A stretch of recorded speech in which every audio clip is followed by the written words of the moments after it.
ఇక్కడికి వచ్చిన మీడియా మిత్రులందరికీ పేరు పేరున అందరికీ దండాలు పెడుతున్నా. ఎందుకంటే ఇక్కడ మేము కెమెరాల ముందు ఎంత పర్ఫామ్ చేసినా ఫ్రమ్ ద ఫస్ట్ డే మీరందరూ మమ్మల్ని జనాల దగ్గరికి తీసుకుపోయే దాంట్లో చాలా అంటే చాలా పెద్ద పాత్ర పోషించిండ్రు. అందుకు మీ అందరికీ నేను జీవితాంతం రుణపడి ఉంటా. అండ్ ఇప్పుడు సినిమా గురించి అంతా వీళ్ళందరూ చెప్తూనే ఉన్నారు. ఏదో నేను ఉడతభక్తి సాయం మాత్రమే చేసినా కానీ కష్టం ఈయనది, ఫలితం అందరిది. చాలా కష్టపడినాడు సినిమా చేసేటప్పుడు. అంటే ఒక్కొక్క రోజు ఒక్కొక్కటి తలుసుకున్నా కూడా అది చెప్పుకోవడానికి మాటలు రావు, కళ్ళకి వెళ్ళి నీళ్లు గారుడు తప్ప. సో అంత మంచి కష్టం కూడా మాకు ఒక మెమొరీ లాగా ఉండిపోయింది.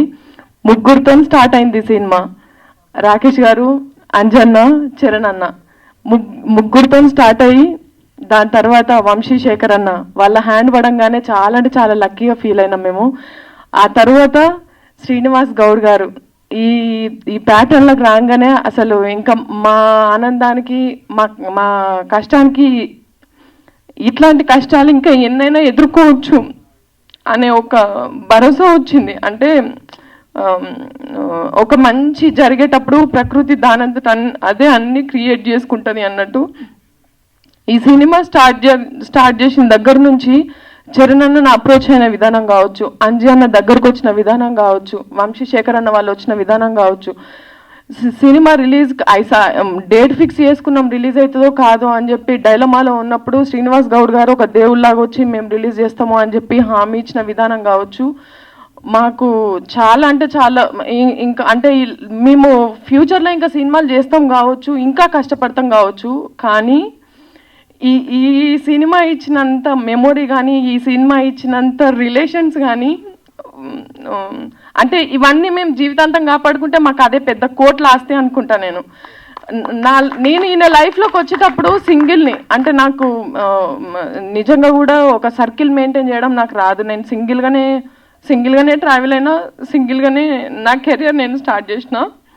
ఈయన లైఫ్లోకి వచ్చిన తర్వాత ఈయన ఏదైతే క్రియేట్ చేసుకున్నాడో ఒక ఆ ఆర లైఫ్ లాంగ్ నేను ఈయనకు తోడుండి కాపాడుకుంటే అదే నాకు బిగ్ అచీవ్మెంట్ అనుకుంటా నేను. అందుకే ఈయనతో చాలాసార్లు చెప్తాను, నాకు ఇది సంపాదించుకోవాలి, అది చేసుకోవాలి, నేను ఇట్లా బతకాలనేది నాకు ఏం లేదండి.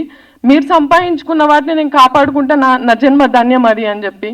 సో నిజంగా ఇంతమంది ఉండి ఏ సినిమా చేసినా మీరు ఎక్కడ అడుగు పెట్టినా మీరు ఎవరు చేయి పట్టుకున్నా వాళ్ళు నిజంగా ఒక ఫెవికల్ లెక్క మీతోని అతికిపోయి ఉంటారు.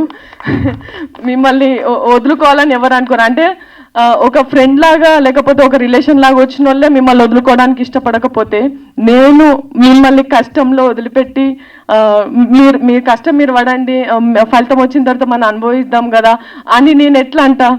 అందుకే ప్రతి దాంట్లో కూడా నేను ఉండాలనే స్వార్థంతో ప్రతి మూమెంట్లో కూడా నేను ఉండాలి, నేను ఉంటే కొంచెమన్నా నేను షేర్ చేసుకొని ఆయనకు తలనొప్పి తగ్గించేదాన్ని అయితే కావచ్చు కదా అని ప్రతి దాంట్లో కూడా నేను బిడ్డనేసుకొని తిరుగుతున్నాను అనమాట. చాలామంది అంటున్నారు, అంటే సినిమా ప్రమోషన్స్ కదా చిన్న పాపను పట్టుకొని ఇంతగానో అది చేయడం అవసరమా అట్లా అని చెప్పి.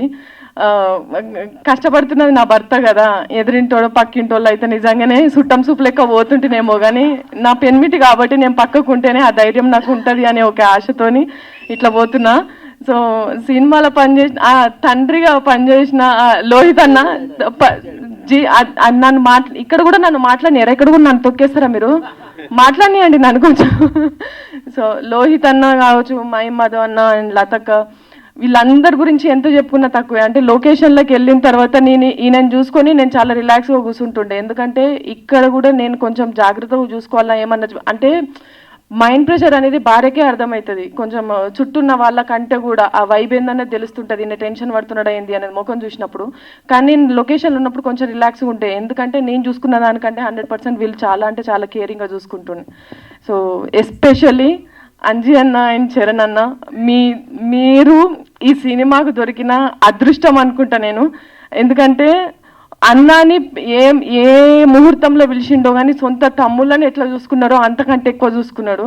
సో నీకు ఈ సినిమా వరకు మాత్రమే తమ్ముడు కాదు, జీవితాంతం తమ్ముడే. అన్నిటిని భరించాలి, అన్నిటిని తట్టుకోవాలి, ఏ రాత్రి ఫోన్ వచ్చినా ఎత్తాలి, ఏ రాత్రి మెసేజ్ పెట్టినా రిప్లై ఇవ్వాలి. సో అట్లుంటుంది మనతోని. Thank you so much.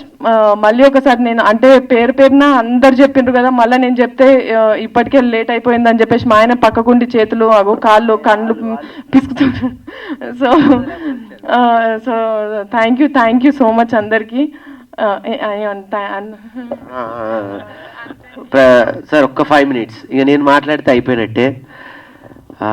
గాలి పీల్చుకొని సో హ్యాపీ. ఎక్కడి నుంచి మొదలు పెట్టాలి అని అంటే, ఈ సినిమా స్క్రిప్ట్ రాసుకున్నప్పటి నుంచి చెప్పాలి. దయచేసి మీడియా మిత్రులందరికీ రిక్వెస్ట్, నా కోసం ఒక 5 నిమిషాలు, ప్రసాద్ ల్యాబ్ వాళ్ళకు కూడా రిక్వెస్ట్. డైరెక్ట్గా నేను తీసుకునేది 9 minutes 10th minute తీయేస్తాను. So time start. ఈ సినిమా నేను కథ రాసుకున్నాను అనను. ఒక సినిమా నేను చేయాలి అనుకున్నప్పుడు ఒక స్నేహితుడి దగ్గరికి వెళ్ళి డిస్కషన్ చేస్తే తను ఇచ్చిన ఒక ఆలోచన, తను ఇంకో రకంగా మాట్లాడితే జరిగిన బాధ, అవమానం, దాని తర్వాత ఎట్టి పరిస్థితుల్లో ఈ సినిమా చేసి ఈ స్థాయి నుండి, ఈ స్టేజ్ నుంచి నేను నీతోనే మాట్లాడుతున్నా. నువ్వు ఉంటే ఈ స్టేజ్లో నాతో పాటు ఉండేవాడివి, నువ్వు లేవు. But I'm thanks. ఎందుకు అంటే, నువ్వు ఉంటే నీ కుటుంబం ఎంత ఆనందపడుతుందో తెలియదు, కానీ వాళ్ళందరికన్నా నేనే ఆనందపడతాను. నువ్వు లేవు, థ్యాంక్ యూ వెరీ మచ్. నువ్వు కూడా ఉన్నావు అనుకొని నీకు ఒక ప్లేస్నిచ్చి ఈ వేదిక మీద నుంచి థ్యాంక్స్ చెప్పుకుంటున్నా. ఒక రాయి ఇసిరి కొడితేనే, దెబ్బ తగిలితేనే, మళ్ళీ తిరిగి వస్తేనే ఒక చిన్న మరక ఏర్పడుతుంది. ఆ చూసే విధానంలో ఒకరిని చూపిస్తే పెయింట్ అంటాడు, ఒకడు చూపిస్తే మరక అంటాడు, ఇంకొకడు చూపిస్తే అబ్బా ఏం గట్టిగా ఇసిరి కొట్టాడు రా, దానితో అంత తగిలిందంటారు. అంత బలంగా నువ్వు నాకు మాట్లాడబట్టే అంత కసిగా పెరిగి నేను ఈరోజు ఈ స్టేజ్ మీద ఉన్నాను. Thank you very much. ఆ తర్వాత ఈ స్క్రిప్ట్ పట్టుకొని నేను తిరగని చోటు లేదు, వెళ్ళని చోటు లేదు. వెళ్తే రాజకీయ కథ అన్నారు, వెళ్తే నువ్వు హీరో ఏంటి అన్నారు. దానికన్నా ముందు ఇంకో కొంతమంది హీరోలకు చెప్పాను, దగ్గరికి కూడా రానిలేదు, అది వేరే విషయం. నా దైవ సమానమైన నా అన్న, నా వదిన రాఘవన్న, పుష్ప వదిన, వాళ్ళు లేకపోతే ఈ సినిమా లేదు, నేను ఇక్కడ ఉండి ఇంతమందిని సంపాదించుకునేవాని కాదు. నిజంగా చెప్తున్నాను. ఒక కుటుంబానికి ఒక పెద్ద ఉంటేనే అదంతా ఒక కుటుంబం ఒక నావలో ప్రయాణం చేస్తుంటుంది. నాకు నా పెద్ద, నా ఎమోషన్ నా అన్న రాఘవన్న. Thank you రాఘవన్న. ఈ వేదిక మీద నుంచి నేను నీకు థ్యాంక్స్ చెప్పను. ఎందుకంటే మా వదినమ్మ ప్రతి క్షణం, మా అమ్మ ఎన్ని పూజలు చేసిందో మా వదినమ్మ నా కోసం అన్ని పూజలు చేసింది. మా రాఘవన్న, మా వదిన పుష్ప వదిన అన్ని పూజలు చేసింది. మా అమ్మ కన్నా ఎక్కువ నన్ను ఇష్టపడుతూ ఉంటుంది. Thank you very much. ఆ తర్వాత నా కుటుంబ సభ్యులకి థ్యాంక్స్ చెప్పాలి. మా అమ్మ, నేను మిమిక్రీ చేస్తానంటే ఏ రోజు ఏమనలేదు. అందరు సాఫ్ట్వేర్ అవుతున్నారు, నువ్వెప్పుడు అవుతావు అని అడగలేదు. అందరిలాగా లగ్జరీగా ఏదో చేయాలని అడగలేదు. కానీ కళాకారుడు అయ్యావు. కళాకారుడిగా ఆ పేరు మాత్రం ఎప్పుడు నీకు అలానే ఉండాలి, ఆ పేరుకి ఎప్పుడు మరకొద్దు, అంటవద్దు అనేది నేను ఇప్పటికి కదమ్మా, ఎప్పటికి ప్రామిస్ చేస్తున్నా. నీ రాకేష్ ఎప్పుడు ఇలానే ఉంటాడు, రాకేష్లానే. నా కుటుంబంలో నా నాన్న అయినా తమ్ముడైనా, నాకు మా తమ్ముడు Sai, thank you very much. మా వదిన మరదలు వీణ, థ్యాంక్ యూ వెరీ మచ్ వీణ, నీకు పుట్టినరోజు శుభాకాంక్షలు. ఆ టైం కూడా ఇవ్వలేకపోయాం. దాని తర్వాత మా కుటుంబంలో వచ్చిన బంగారు తల్లి నక్షత్ర, ఆ తర్వాత నా జీవితంలోకి వచ్చి నన్ను ఈరోజు ఇక్కడ నిలబెట్టిందని చెప్పడానికి ఏమాత్రం ఆశ్చర్యం లేదు. ఇక్కడ మొక్కితే బాగుంది, 4 గోడల మధ్య కాళ్ళు మొక్కుతాను, అది వేరే విషయం. సుజాత, తను నిలబెట్టిన విధానం ఈరోజు ఇక్కడ ఉన్నాను. దాని తర్వాత తను వచ్చి నాకు ధైర్యాన్ని ఇస్తే నా కూతురు వచ్చి నాకు సక్సెస్ ఇచ్చింది. దట్ ఈస్ నా కూతురు ఖ్యాతి. తన పేరు పెట్టిన ఖ్యాతి అయితే నాకు ఖ్యాతిని తీసుకొచ్చింది. Thank you very much. ఇంకా టెక్నీషియన్స్ చెప్పాలి. మా శేఖర్ అన్న, వంశీ అన్నకి పాదాభివందనాలు. యువి మీడియా వాళ్ళకి thank you very much Venkatanna. And hash media నన్ను ఎప్పుడు వెన్నంటి పెట్టుకొని మా మనోజ్ అన్న, హ్యాష్ మీడియా వారికి ఎంత థ్యాంక్స్ చెప్పినా, ఎందుకంటే మనం ఇక్కడ ఎంత చేస్తున్నా కూడా ప్రపంచానికి తెలియాలి, ప్రపంచాన్ని దగ్గరికి తీసుకెళ్ళాలి. సో మనోజ్ అన్న, హ్యాష్ మీడియా మనోజ్ అన్నకి అండ్ యువి మీడియా వెంకటన్నకి థ్యాంక్ యూ వెరీ మచ్. నాకు ఇంత చక్కటి డిజైన్స్ ఇచ్చినటువంటి సుధీర్ అన్న, నేను పడుకొని ఇయ్యకుండా ఎన్నోసార్లు ఇబ్బంది పెట్టా. సుధీర్ అన్న, థ్యాంక్ యూ వెరీ మచ్. ఇంత అద్భుతంగా మమ్మల్ని పోర్ట్రేట్ చేసావు, ఇంత గొప్పగా నాకు కల్ట్ ఇచ్చావు, నాకు ఏ మట్టి కల్ట్ కావాలో అది ఇచ్చావు. Thank you very much. So ఇంకొక టెక్నీషియన్ గురించి చెప్పాలి. ఎప్పుడు అతను టెక్నీషియన్ అనాలా, అన్న అనాలా, ఏమనాలో కూడా తెలీదు. దేవుడు అంట నాకైతే మచ్చరన్ అన్న. థ్యాంక్ యూ వెరీ మచ్ అన్న. తప్పదు, భరించాలి. ఇకపోతే ఈ సినిమా అందరు నాది నాది అన్న, నాది కానే కాదు.